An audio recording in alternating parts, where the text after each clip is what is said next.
La passion du foot sénégalais. Actualité, Zoom Analyse, vue exclusivité.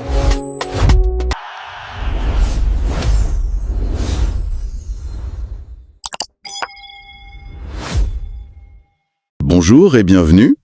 Vous savez, dans le foot, il y a ce qu'on voit à la télé. Les matchs, les buts. Oui, le spectacle du week-end, ce que tout le monde commente. Exactement.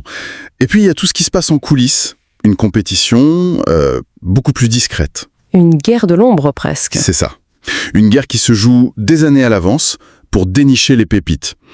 Et aujourd'hui, on va plonger dans un cas d'école parfait. Pas une star qu'on connaît déjà. Non, un nom qui commence à peine à circuler, mais qu'il faut retenir. Filippo Mané. Et là, on est au cœur d'un enjeu stratégique majeur pour les fédérations, vraiment. C'est la gestion des joueurs à double nationalité. Un sujet devenu brûlant. Absolument. Et le cas de Filippo Mané, il est fascinant, parce qu'il coche toutes les cases. On a un gamin pétri de talent qui grandit dans un des meilleurs centres de formation au monde. Et qui se retrouve au centre d'un choix.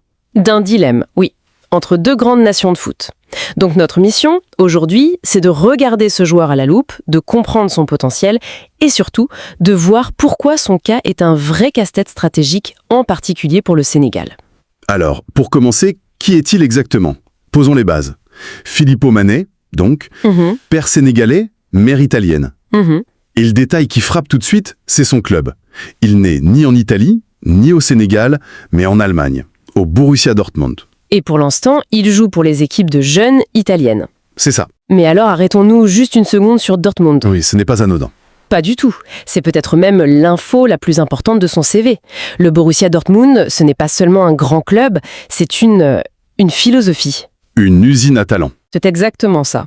Aujourd'hui, on voit bien que beaucoup de clubs hésitent, ils sont frileux à l'idée de lancer des jeunes. Dortmund, eux, ils en ont fait leur marque de fabrique.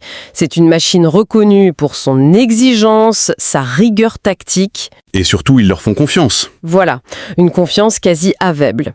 Quand on voit les trajectoires d'un Bellingham, d'un Sancho, s'ils te recrutent jeune à Dortmund, c'est qu'ils voient en toi un potentiel hors norme. Sa présence là-bas, c'est déjà un label de qualité. D'accord, donc l'environnement est parfait. Mais sur le terrain, qu'est-ce qui le rend si spécial? Parce que des jeunes défenseurs talentueux en Europe, il y en a des dizaines. C'est vrai. Les sources parlent de qualité de relance, de lecture du jeu, de sa force en 1 contre 1. Mais s'il fallait choisir, quelle est la qualité qui fait la différence? C'est une excellente question. En fait, ce qui ressort, c'est que toutes ces qualités, elles convergent vers un seul concept. Il est le prototype du défenseur moderne. C'est une expression qu'on entend partout, ça. Défenseur moderne. Oui, mais attention, ce n'est pas juste un mot à la mode. C'est un vrai changement de paradigme. Il y a encore 15 ans, on demandait à un défenseur central d'être un rock, de nettoyer la surface, quoi.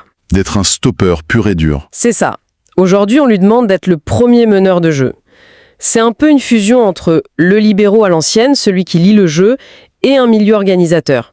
Et c'est pour ça que des profils comme Mané, c'est de l'or. Sa relance n'est pas juste une passe simple, c'est la capacité à casser une ligne de pression adverse.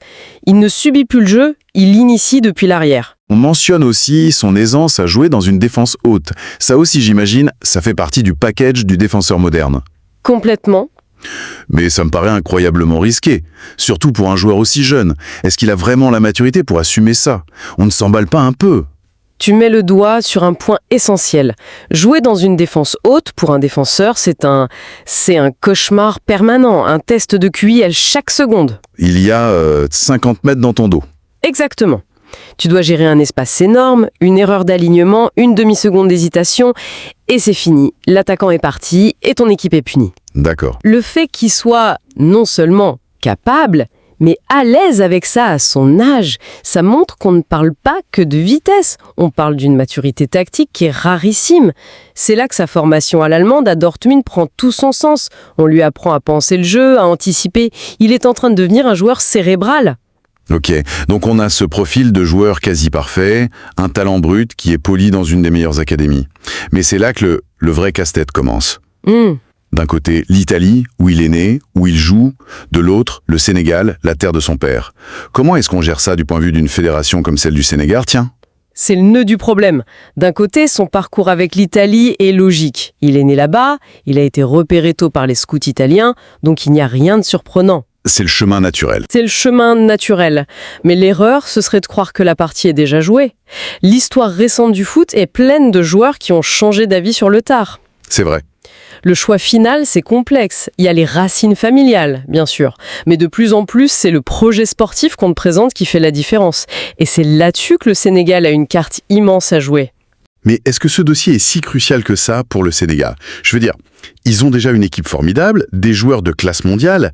Un jeune de 17 ans, aussi bon soit-il, est-ce vraiment une priorité stratégique? Ah mais absolument.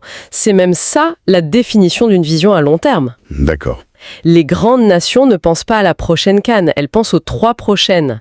Et le poste de défenseur central, il a été identifié comme un secteur clé, un secteur où le renouvellement va devenir un enjeu majeur. Il faut préparer l'après-Koulibaly, en quelque sorte. Par exemple. Mais anticiper, ce n'est pas juste trouver un bon défenseur. C'est trouver le joueur qui peut maintenir ou même élever le niveau de l'équipe. En intégrant un profil formé à Dortmund, tu t'assures d'avoir un joueur qui comprend les plus hautes exigences du football moderne. Filippo Mané, il n'est pas un plan B. Il est une opportunité en or de préparer la prochaine décennie. Ce n'est pas juste un bon joueur, c'est le bon profil, au bon poste, pour le futur. Je comprends. C'est une vision d'architecte. Pas de pompier qui éteint les incendies. Et ça nous amène à cette idée d'anticipation. On sent que c'est le mot-clé de tout ce dossier. C'est le mot-clé. Il ne faut pas attendre qu'il marque en Ligue des Champions avec Dortmund pour l'appeler. C'est presque comme investir dans une start-up avant qu'elle ne devienne une licorne. C'est la métaphore parfaite, oui. C'est exactement ça. On est passé d'une logique de sélection à une logique de recrutement. Avant, le sélectionneur regardait les matchs, il prenait les meilleurs du moment, point. Et maintenant? Maintenant, la gestion des binationaux, c'est un département entier. C'est un mélange de scouting, de relations publiques, de diplomatie sportive. Il faut vendre un projet, une vision.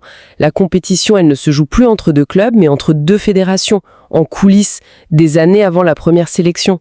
Et concrètement, ça veut dire quoi une approche proactive? On imagine que la fédération ne va pas l'appeler tous les matins. Non, bien sûr, ce serait contre-productif. C'est beaucoup plus subtil. C'est une approche en plusieurs étapes. D'abord, il faut établir une communication.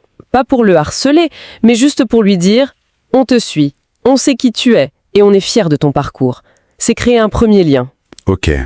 Ensuite, et c'est le plus important, il faut avoir un projet sportif solide à lui présenter quand le moment sera venu. Pas juste « Viens jouer pour nous ». Non, c'est « Voilà où va l'équipe, voilà le rôle que tu pourrais jouer, voilà comment tu peux en devenir un pilier pour 10 ans ». Il faut que ce soit tangible. Et enfin, le dialogue doit inclure l'entourage, la famille, les agents. Oui, mais cette approche, sur le papier, elle a l'air parfaite. Mais n'y a-t-il pas un risque de mettre une pression folle sur un adolescent? On parle d'un jeune homme qui doit déjà gérer la pression de Dortmund, pas d'un pion sur un échiquier. C'est un point très juste. Et c'est là que réside toute la subtilité de l'exercice. Une approche proactive, ça ne veut pas dire une approche agressive. La nuance est importante. Elle est cruciale. Le but n'est pas de le forcer, c'est de lui donner tous les éléments pour qu'il puisse faire un choix éclairé le jour où il le voudra. C'est pour ça que j'insiste sur le contact intelligent. C'est construire une relation de confiance. Et ça peut passer par qui? Ça peut passer par des cadres de la sélection, des joueurs qui ont eu un parcours similaire, qui peuvent lui parler de leur expérience. Il s'agit de lui montrer qu'une porte est ouverte, qu'une famille serait heureuse de l'accueillir, sans jamais lui poser d'ultimatum. C'est une bataille de séduction, pas une OPA hostile. La fédération qui attend que les médias s'emparent du sujet, elle a déjà perdu. D'accord. Donc pour résumer, on a ce talent exceptionnel, Filippo Mané, qui se forge au plus haut niveau. Son profil de défenseur moderne colle parfaitement aux besoins futurs du Sénégal. Mais pour l'instant, il est à la croisée des chemins. Rien n'est joué. Rien n'est joué. Et le match se joue maintenant, en coulisses. Exactement. C'est parce qu'il est en plein développement que ce moment est si crucial. L'idée forte qui ressort de tout ça, c'est que dans le foot de sélection d'aujourd'hui, l'anticipation, ça ne fait pas une petite différence. Ça fait toute la différence. Le succès, il ne vient plus de la réaction, mais de la capacité à précéder les événements. C'est ce qui sépare les bonnes sélections des très très grande. Alors, pour être très concret, si vous étiez à la tête de la Fédération sénégalaise, quelle serait la feuille de route pour les prochains mois sur ce dossier? La marche à suivre est assez claire et elle se décline en 3 axes. Premièrement, le suivi. Il doit être intensif. Ça veut dire des scouts à ses matchs, des rapports réguliers sur sa progression, que ce soit avec les jeunes de Dortmund ou de l'Italie. Il faut le connaître sur le bout des doigts. Le connaître mieux que les autres. Mieux que personne. Deuxièmement, maintenir ce fameux contact intelligent, discret, mais présent. Un message de temps en temps, un signe d'intérêt, construire la relation sans jamais faire de lobbying. Et troisièmement, le plus important, préparer le terrain. Avoir un argumentaire prêt, un projet ficelé. Pour ne pas être pris de court. Voilà, pour ne pas avoir à improviser le jour où la question de son choix deviendra concrète. En somme, il faut avoir un plan. Ne pas réagir dans l'urgence quand un journaliste posera la question dans 2 ans. C'est toute la différence entre une gestion opportuniste qui se contente de cueillir les fruits quand ils sont mûrs et une gestion visionnaire qui plante les graines des années à l'avance. C'est peut-être ça, le vrai marqueur d'une grande nation de foot aujourd'hui. Pas seulement les résultats immédiats. Non, c'est la capacité à identifier, attirer et intégrer les talents qui joueront la Coupe du Monde dans 8 ans. D'ailleurs, la réflexion finale qui s'impose est assez simple. On dit souvent que les grandes institutions se construisent sur la vision, pas sur la réaction. La question qui reste en suspens et sur laquelle on peut tous réfléchir, c'est de savoir si, dans des dossiers aussi stratégiques que celui de Filippo Mané, le Sénégal choisira d'agir en visionnaire ou se contentera d'être un simple réacteur face aux événements. L'avenir des Lions de la Teranga pour la prochaine décennie se joue peut-être en partie là.